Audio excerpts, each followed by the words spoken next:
Welcome back to the channel. It's Mazer. We have a pretty good video here because, I think every video is going to be good when you don't play. The background gameplay is going to be Minecraft, I think. So, that'd be cool. Probably the first time you guys are seeing my brand new Minecraft world. It's bedrock, so you know it's garbage, but who cares? Anyways, right into the video. Xenoverse 3 is an interesting situation. I haven't talked about it yet on the channel. I think I've been excited, but I haven't said anything about, all the recent stuff that's come out in the last couple of months. That's because I don't know. I've been doing a lot of research, Kai. I'm not gonna lie. My initial thing, I saw that first little thingamabobber of John 1000. I was like, okay, this was cool. I saw the little snippet of gameplay we had where it was John 1000, and then we had that sand person in the side. I think it was. That was cool to me. But here's the thing.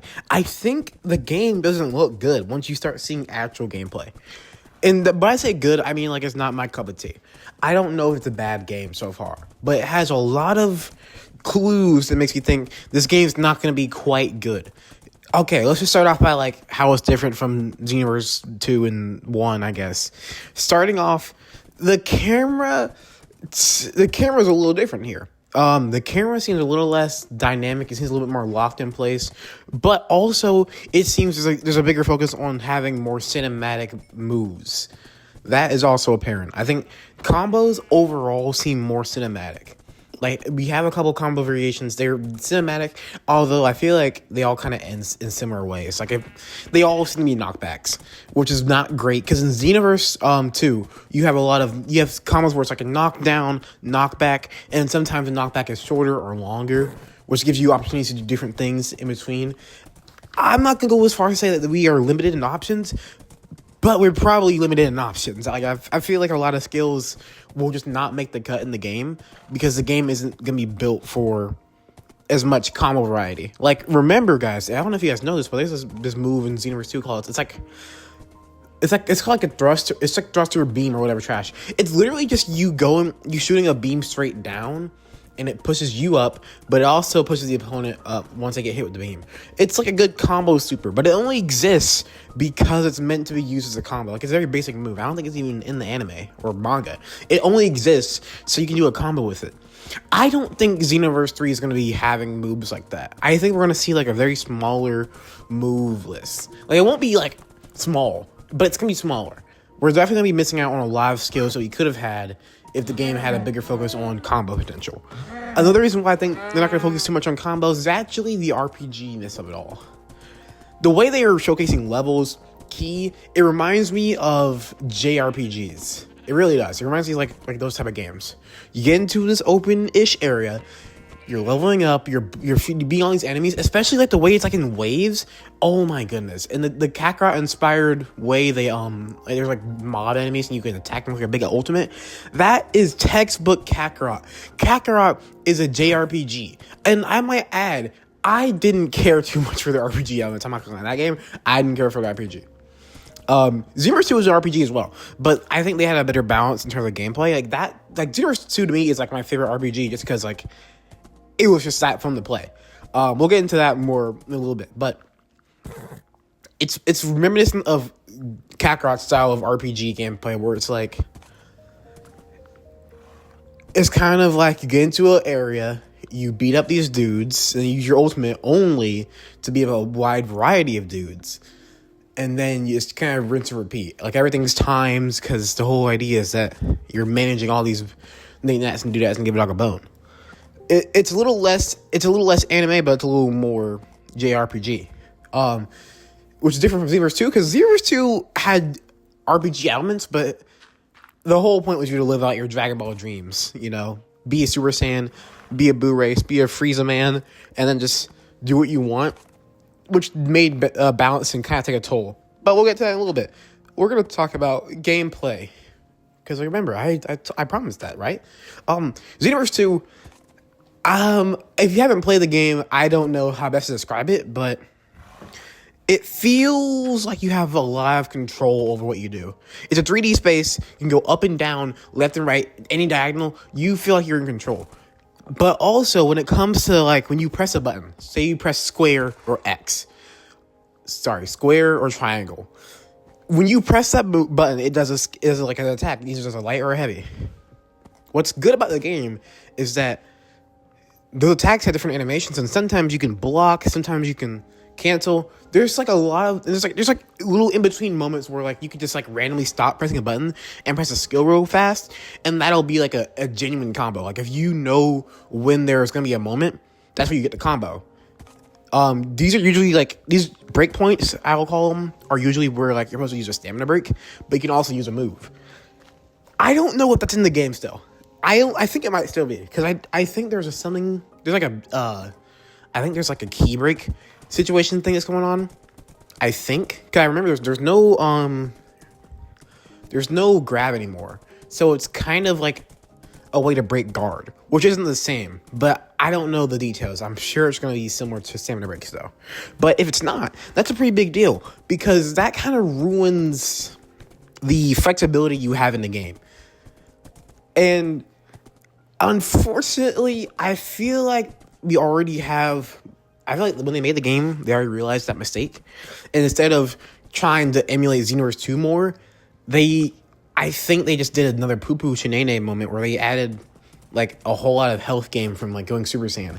It's like, you will get punished. Like, I feel like this game is going to be a situation where like you take turns getting beat up, and then when you're about to die, you can just transform to Super Saiyan or do the soul change. And that's kind of just like the way you're continuing the fight afterwards. It's like, I guess, kind of like a get back mechanic, which is not very, it's not very anime. It's not very Dragon Ball, at least. Because it kind of makes it into like what the Rising Rush is in like Dragon Ball Legends. It's just like a get back mechanic. It's not really, you don't feel strong when you do it. It's just like, I want to win, so I press this button. It takes the role play out of it, which is sad because it's an RPG. I feel like how you want to role play, but you don't really get the role play there. That's kind of a potential big no-no. But what I can say is 100% a no-no is how much they're taking from Dragon Ball The Breakers. The Breakers is not a game I can compliment well. I don't know if you guys have played the game. I have personally not played it, but I have a close friend of mine who owns the game. I've seen him play it. I've controlled the character a couple of times. I don't like how the game plays. It's clunky, and it's like, okay, a big complaint with games like My Hero and JJK, they're floaty. By floaty, it really just means like when you press a button or you do an animation, the animation is very long, and it feels like you don't have much control over the character. Like, once you press a button, you're stuck. Xenoverse 2 didn't really have that issue, because like, essentially when you press square, you can immediately block. You press square twice, you can immediately block. And I think only when you press square 3 times, it's like a multi-kick hit, where then you have to wait a little bit to then block afterwards. But like, the point is, there's a lot of break points where you could use something. In games like The Breakers, no, you press a button, you're stuck there. Dragon Ball Kakarot has the same issue, where like if you press a button, you're stuck.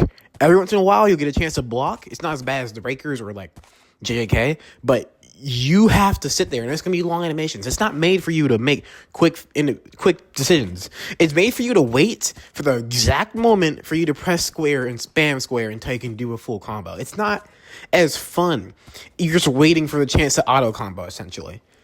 It's not really rewarding technical skill. Because Xenoverse 2, unfortunately, by accident, really created a way for you to get like technical skill. Because I don't think key blast cancels, I'm pretty sure, weren't actually intended for the game. It just happened that way.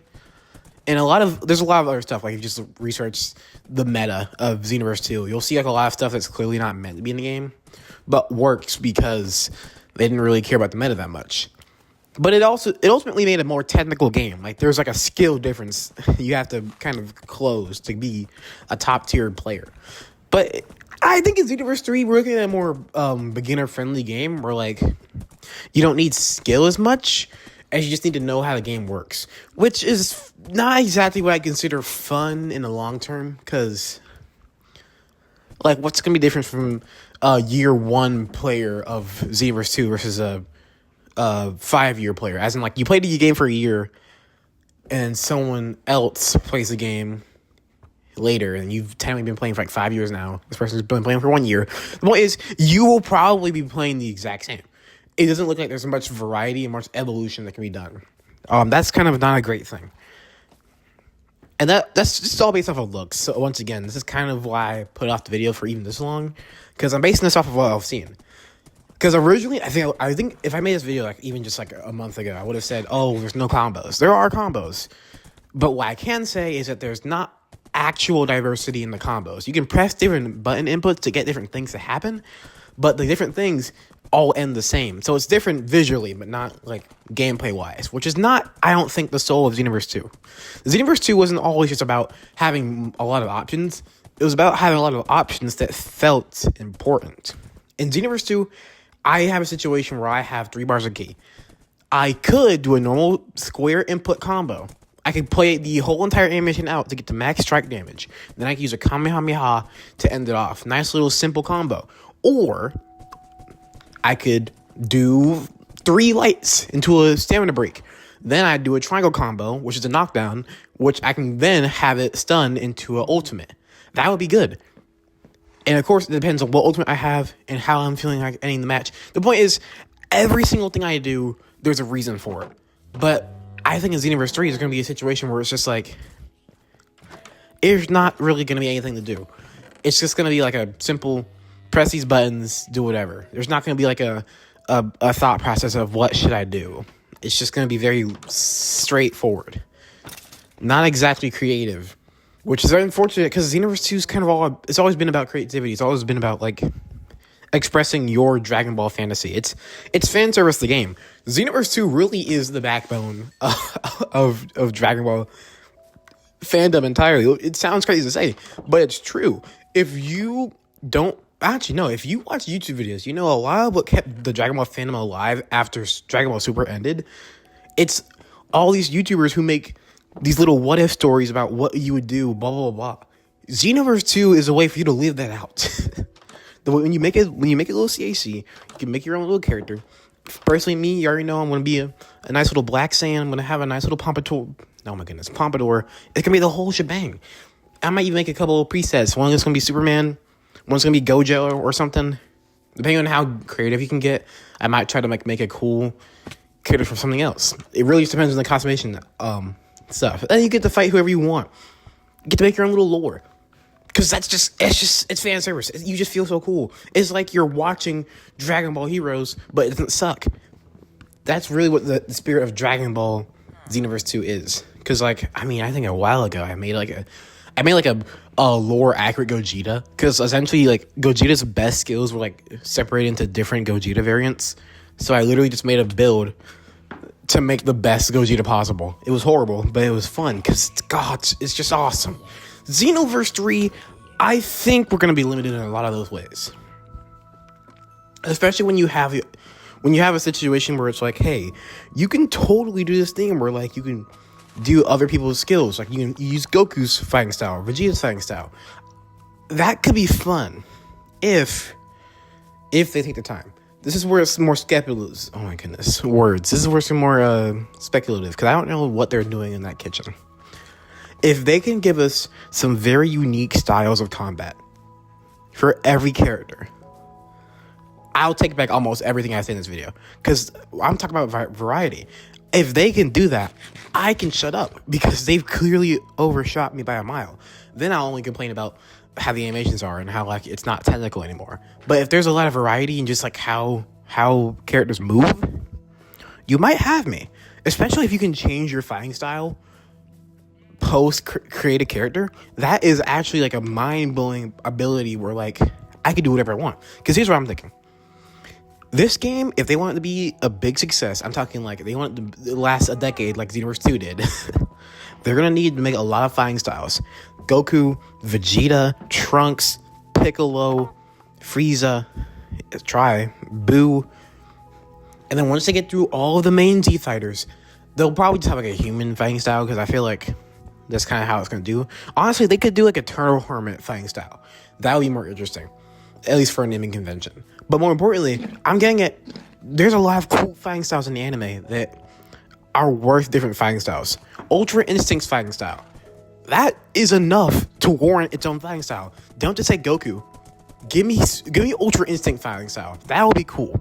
Give us Gogeta and Vegeta's fighting styles. They actually have enough animations to where you could say, hey, this is clearly Gogeta fighting someone. Because here's the thing, Gogeta, even though like a big part is that he's just winning, another part is how he's winning. Same with Vegito, he's using his legs a lot. And like all of his moves are kind of meant to seem effortless because he's still the superior fighter to Buhan or freaking Merge Zamasu. Like that would be a cool thing to add. I don't think they will because Bandai sucks balls. They've been sucking balls for a while. They made you spend what, like $40 on what should have been base game Sparking Zero, and I think they did something else that was bad too. Oh yeah, Xenoverse, the last Xenoverse 2 DLC was pretty cheeks, I'm not gonna lie. I didn't even want to buy it. Like that DLC, depending on how good it was, I was either gonna get the rest of the packs for the Future Saga, or I was just not gonna get anything. I was wait for Xenoverse 3. I didn't care for a reskin. No, it was like 2 reskins. I was like, no, I'm not buying this. So the point being, Bandai's been pretty lazy. And I'm hoping that's because they're working on Xenoverse 3. But it's possible, even more likely, that they're just like, they just trust that Dragon Ball fans will buy it and be stupid. Or have hope that they'll make a DLC that you'll want to buy that makes the game playable. Or rather, more fun. I really don't hope that's the case. Because realistically, Xenoverse 3, the only DLC that should be in the game is going to be Dragon Ball Super Superhero stuff. Sorry, Dragon Ball Super Galactic Patrol stuff. It won't be. Because they need to make money. They're going to be like, oh my goodness, buy Ultra Instinct, buy Vegito, buy Gogeta. Because that was what sells. Unfortunately. But that's more into the nitty-gritty of just Bandai. We already know. Companies are evil. You know, don't trust a billion-dollar company. Even if they do seem nice and have Gogeta, they're probably bad. But, long story short, I'm not too sure about the game. I'm hoping for the best. I'm going to wait for, I don't know. Hopefully we get a demo. I really want to get my hands in the game because I really hate how it looks and how I don't know how it feels though. Because I've had a situation where like Demon Slayer looked floaty. I got into the game and I realized how much control I had and I was like, this is actually good. I like this. I feel like I'm playing. Versus a game like Storm, I thought Storm was going to be active. Storm ended up not being that good. I didn't like how the attacks flowed. I didn't feel like I was in enough control. That felt very bad. So you really just don't know, because those games are made by the same people. You really don't know until you get your hands on the game.